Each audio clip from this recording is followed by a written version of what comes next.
All right, folks, so we're going to get started with the open mic. We have Judy here who's going to share some stories with you before we get started with the formal storytelling portion of the event. If you're inspired by Judy, I really invite you to sign up because we'd love to hear from more of you. But for now, I present you Judy.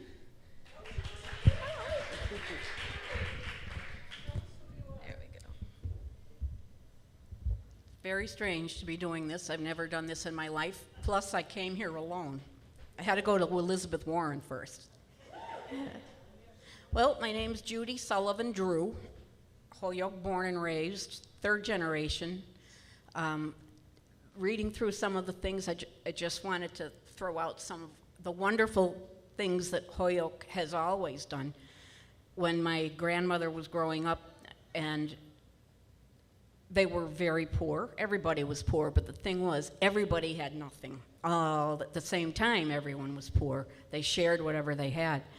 And she told us how when the tramps used to come up from the railroad, because they didn't have a job, they didn't have a home, they were all homeless, so they would come up and knock on your door and ask if there was some kind of a job they could do, maybe for a piece of bread or something like that. And my grandmother said, very few people would have anything for them to do. She said they looked like they were starving anyway, but everybody gave them food, and then extra food to bring down to their friends who were just hopping the trains, going city to city, trying to find work.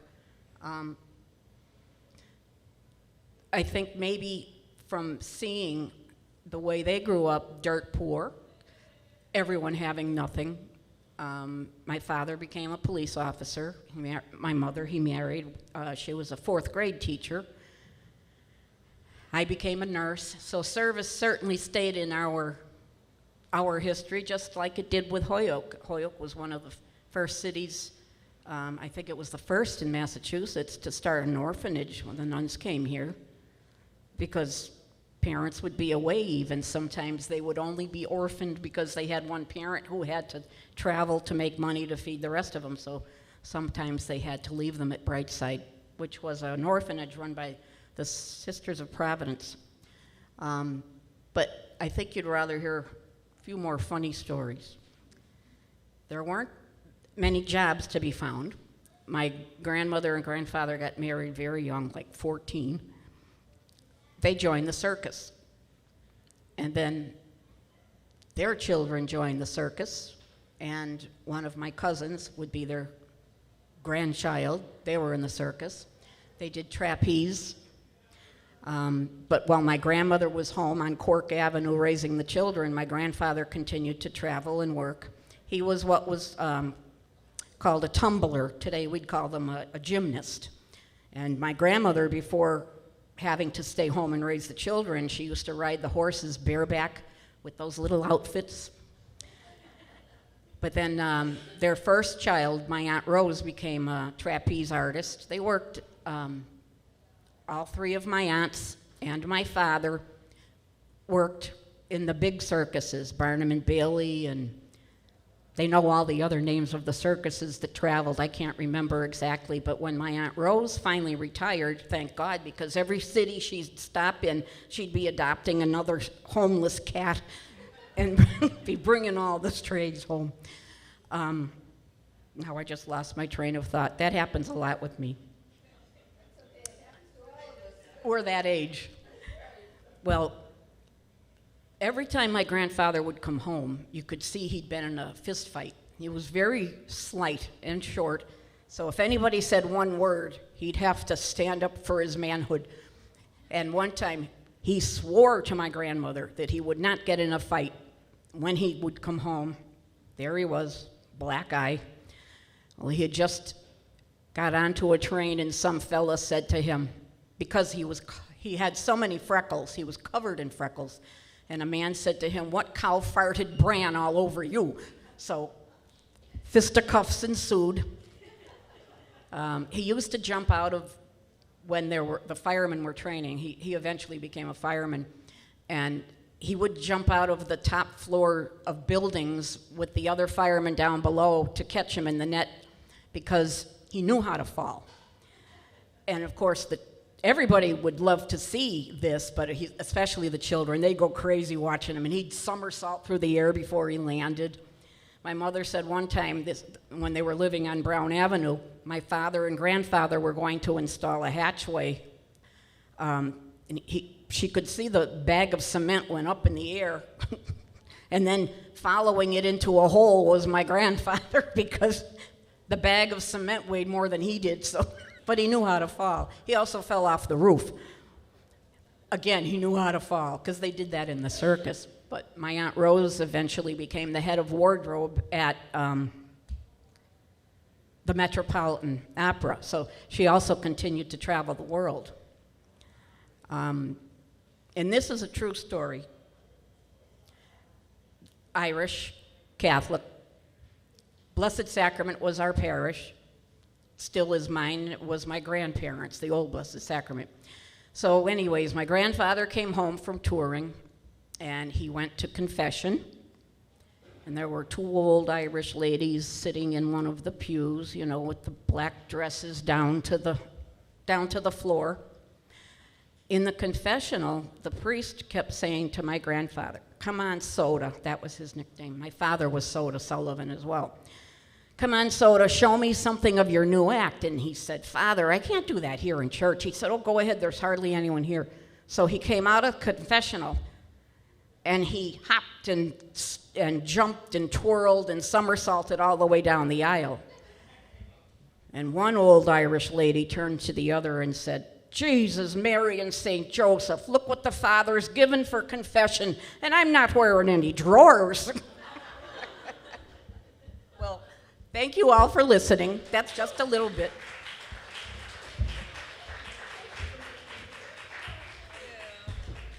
Let's give it up for Judy.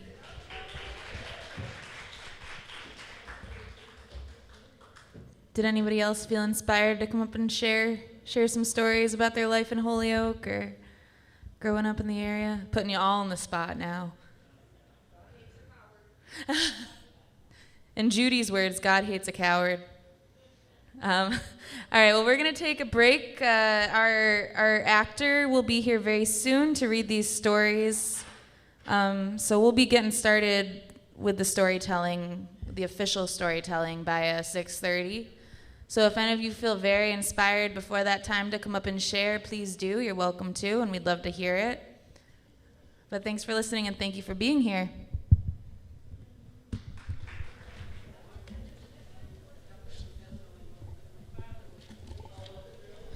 Hi, folks. Thank you so much for your patience with us today. We really appreciate you all being here. Like I said earlier, this is our first Undisclosed Holyoke event. The whole idea of this event was to try to get as many stories as we could from as many community members as possible and share them with you and try to build upon that.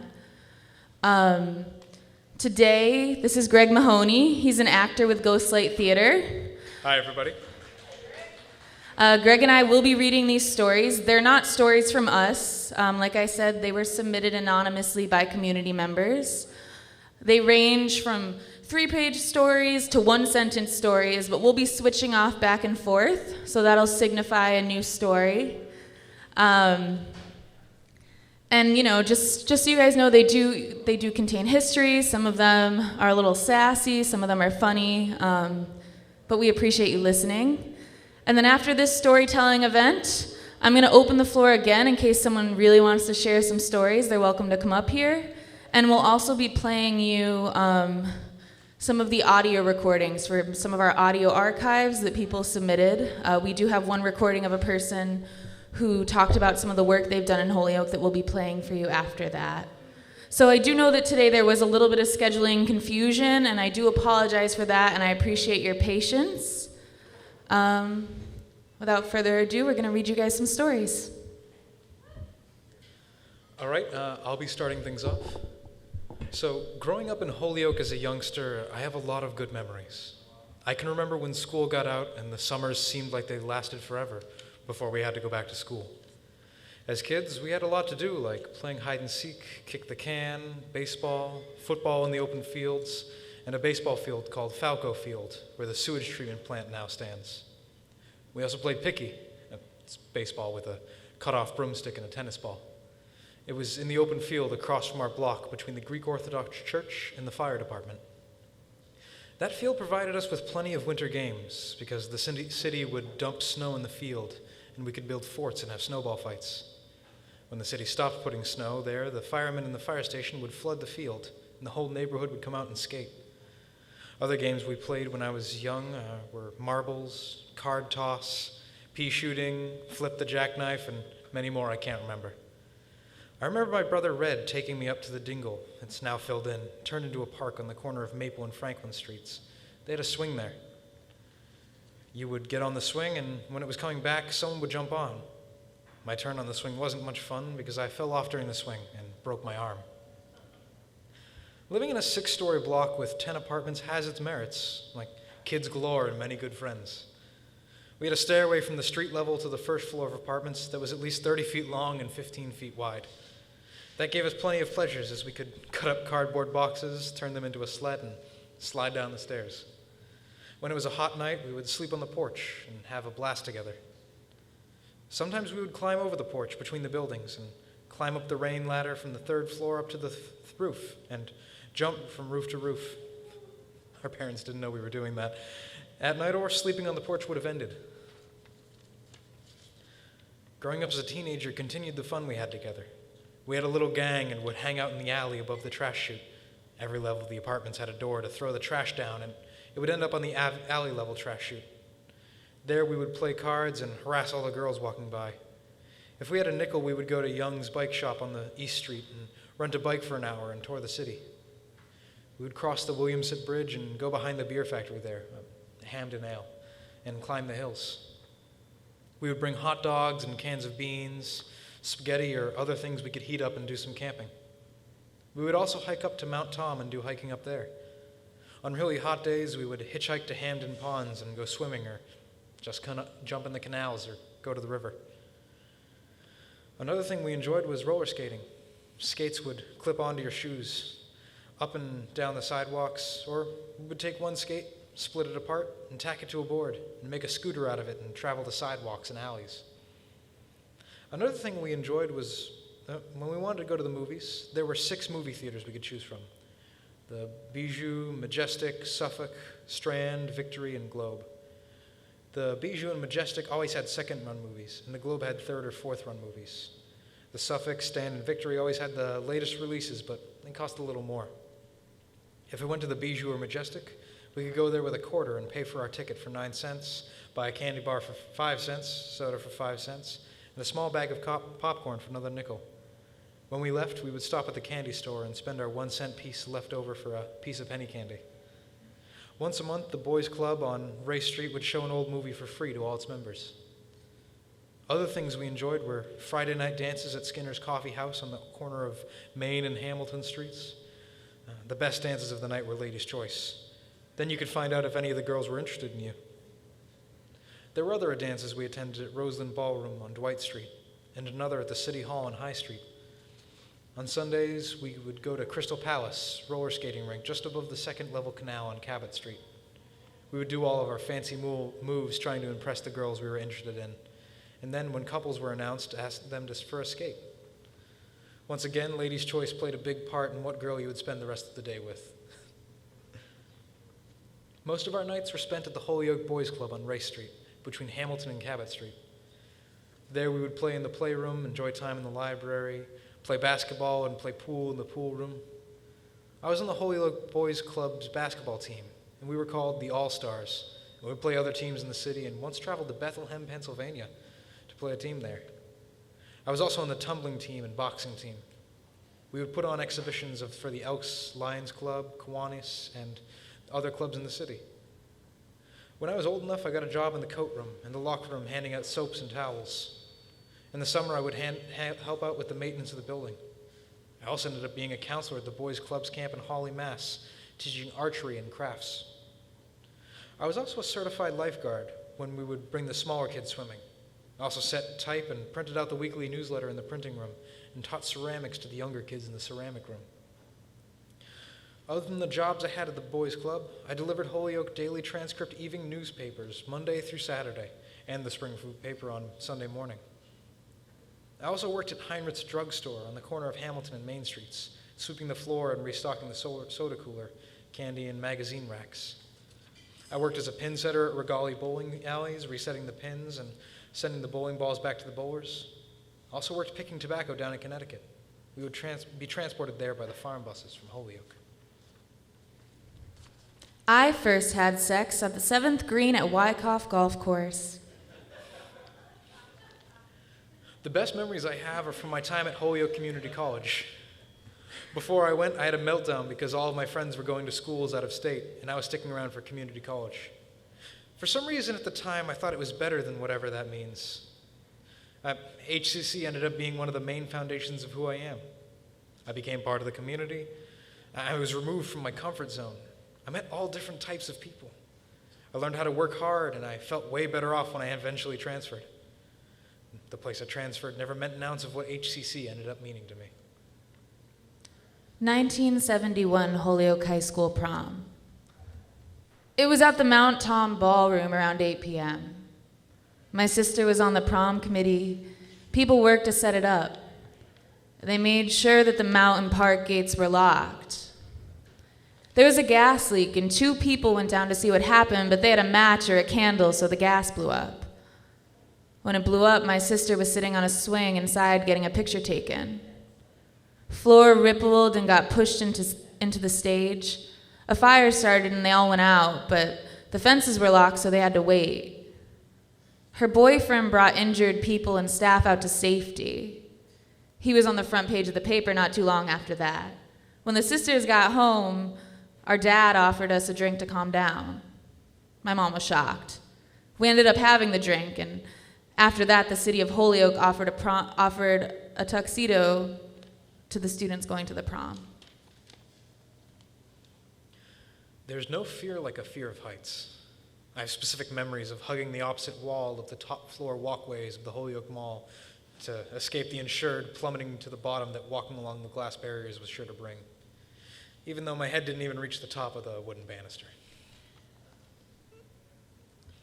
A couple of blocks away from Gateway City Arts, my ancestors found a new home in Holyoke after leaving Ireland in the mid-1800s. Generation after generation continued to make this city their home, many working their whole lives in the paper mills. There are currently 3 generations of my family still calling Holyoke their home. Some of my fondest memories of the family are in this city, standing on my grandparents' front steps as a young kid watching and listening for Santa on Christmas Eve. He usually flies over Holyoke around 9 p.m. Playing street hockey with cousins and neighborhood kids, and most importantly, the St. Patrick's Day Parade. For decades, my family has come together this cold Sunday morning on the same corner to watch the parade. And waiting back at the house is always corned beef and cabbage. It didn't matter how cold it was, I was out there, fried dough in hand, watching the colleens from each town ride by on their floats. The parade for me symbolizes an appreciation for family, an appreciation of Holyoke where my family roots began. Holyoke is family.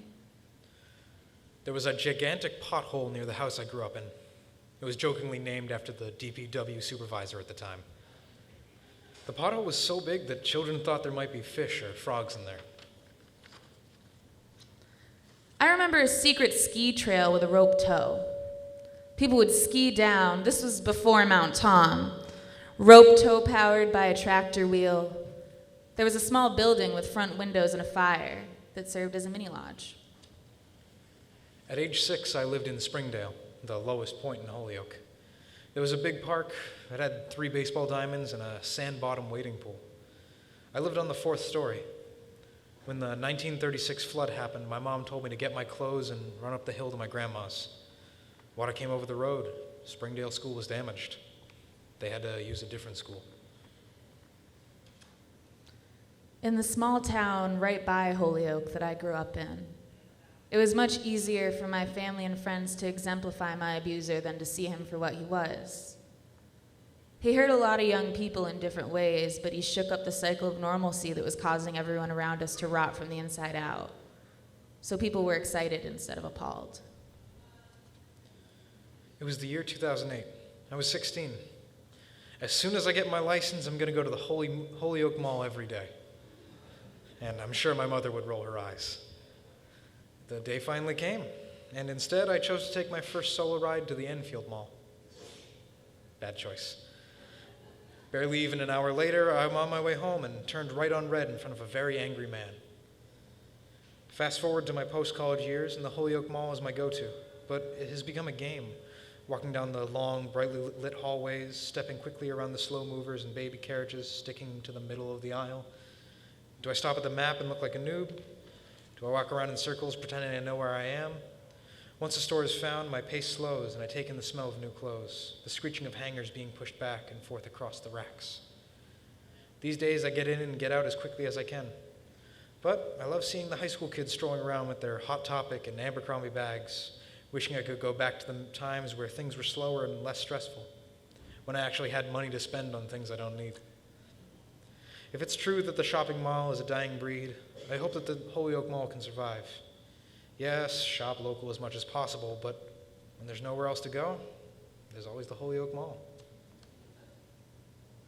I was a very shy child.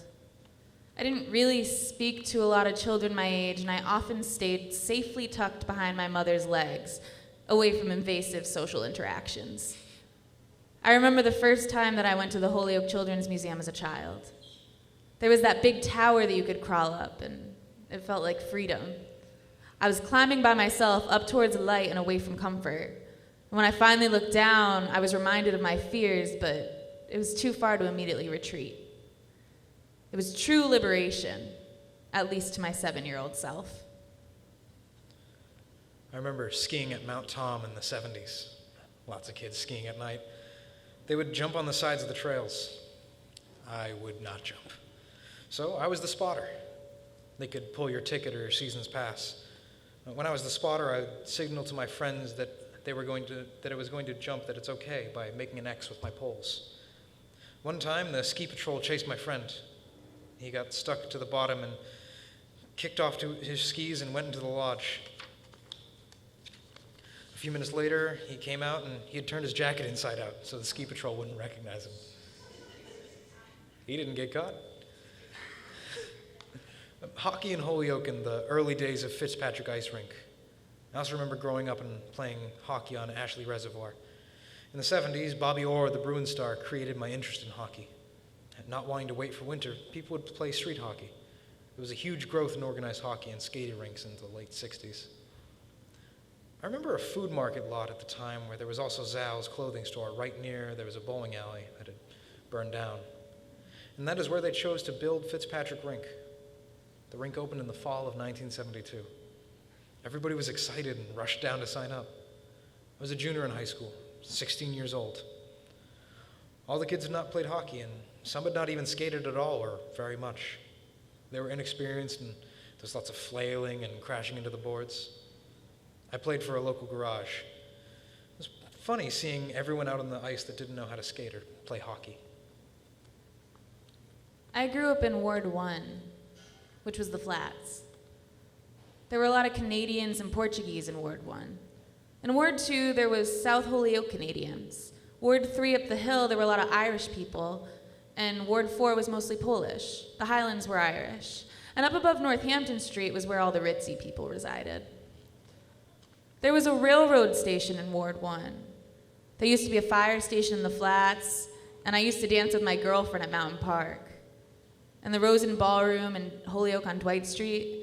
There was a Holyoke theater on the first floor, and I went to the movies there. In 1936, there was a flood. I was 4 years old and watched the high waters come over the dam. Before there was a flood, I used to swim at the dam. People used to drive their cars out there, and they would wash their cars. There were different swimming holes that they named out there: King's Hole, Queen's Hole, and Little China. My story is of the City Hall tree. Me and my husband gave a tree from our property to Holyoke. Our kids went to see the mayor at the time and told the mayor that we wanted to donate a tree. We put the tree in front of City Hall and they had Christmas lights on it. More than once we donated a tree. We once donated a tree 2 years in a row. Growing up in a small town can have its perks, not necessarily for those of us who are one of the small percentage of people of color growing up there. I was the only person of color in my family too, and at this point I hadn't met the non-white side of my family. I remember the sigh of relief when I started meeting peers and classes at Holyoke Community College. Diversity. People who didn't only acknowledge my race to make a joke about it. I mean, up until now I had participated in the jokes. Anything to fit, to appease. I thought it was normal, and I think we all find ways to survive, and sometimes we don't even notice at what's chipping away until we can remove ourselves from those means. A lot of people don't get it, how hard it can be when you're trying to exist in a white space but you don't feel like you fully belong there. Holyoke was my first introduction to what my environment and community could really be, and I'm forever grateful to have experiences in this city. As an elementary school student, I would bring my skates to school and walk over after school to Mackenzie Field, which they flooded. There was a small house next to the rink to leave your shoes or boots in. Nobody ever stole anything. I remember a secret ski lodge. People would ski down. This was before Mount Tom. Rope tow powered by a tractor wheel. There was a small building in front with a fire. It served as a mini lodge. In 1959, my family moved from Dwight Street to Upland Road. At the time, it was a narrow dirt road. Behind our home was a field in which I spent many an hour exploring. And it wasn't long before I knew where the rhubarb and wild strawberries grew, according to their season. I discovered a mulberry tree in which someone of years past had nailed 2 boards between 2 branches, then silvered and worn with age. How many hours I spent in this tree, and I actually felt as if I was being hugged by its branches. Even though the tree is long gone, and it has been decades since I lived in Holyoke, if I close my eyes, I can still feel its love, which enveloped me those many years ago. This was my first awakening to the secret life of trees, long before I watched PBS specials which explained in words that which I was experienced in my being. At the end of Upland Road was the entrance to Ashley Reservoir, where I was to spend hours and hours over years and years walking among the tall pines. I followed well-worn paths that had been made by people long dead, their footprints covered by generations of pine needles, as are mine now. I can honestly say that I never encountered another human being during all of those years. But I was never alone, for the trees spoke loudly and in concert with each other, and their sounds were as close to being in heaven as I've ever experienced. I'm now 69 years old, and I still get my strength from trees, and especially pines. However, when I want to connect with the infinite, in my mind's eye, I return to the reservoir. The years dissolve. I'm once again young and in loved. Thank you, guys. That's the end of our submitted stories.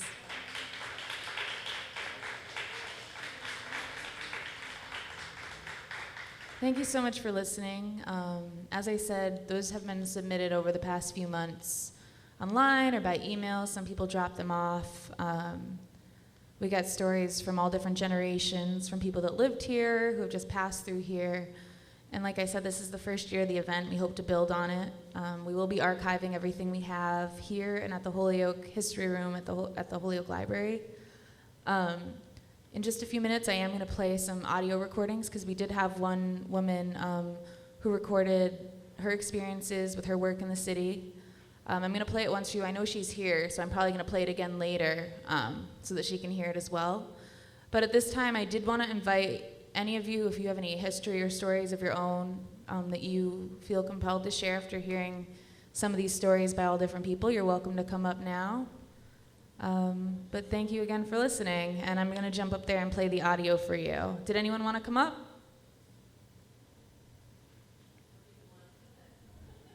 That's okay. Thank you guys so much for listening. I hope you enjoyed. And we have one more audio recording, and hopefully you guys will hang out, chat about the city you love, and feel free to come and say hi to us. Hopefully this will be, like I said, an event that we build upon for many years to come. Thanks. My name is Rachna Crowley. I work for the Community Builders, and I wanted to offer a story about the redevelopment of Lyman Terrace here in Holyoke. The public housing redevelopment was built in 1939 and is one of the country's oldest. And it hasn't had the level of upkeep it needs to really provide quality housing for its residents. This has been a known issue for some time, and the owner, the Holyoke Housing Authority, the City of Holyoke, the residents, other neighborhood groups, stakeholders have all been working together for over the past decade to figure out the right plan to move the redevelopment of Lyman Terrace forward. And I'm thrilled to be part of the team executing that vision.